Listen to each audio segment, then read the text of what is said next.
بسم الله الرحمن الرحیم. قدرمنو مینوالو او هیوادوالو سلامونه او احترامات مې قبول کړئ.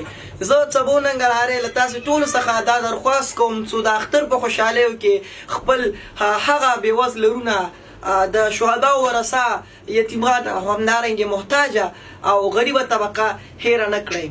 الحمدلله د الله پاک په مدد او د ستاسو په څېر مخلصو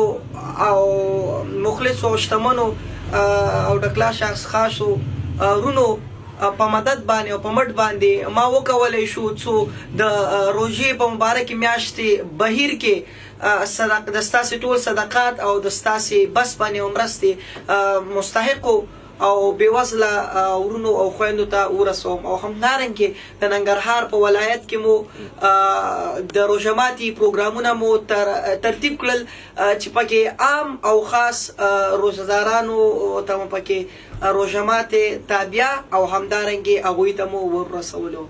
نو زه له تاسې ټولو څخه دا درخواست کوم څو زموږ خیریه بنسټ څخه خپلې مرستې ونه سپموئ او خدای پاک سره د جنت په بدل کې تجارت وکړئ. دلته غواړم یو بلې خبر ته ستاسو پام راواړوم، هغه دا چې زیاتره ورونه دا نیوکه کوي چې ولې موږ خپل د مرستې په ویډیویي بڼه یا په تصویري بڼه باندې شایع کوو. زه هم د دې طرفدار نه یم.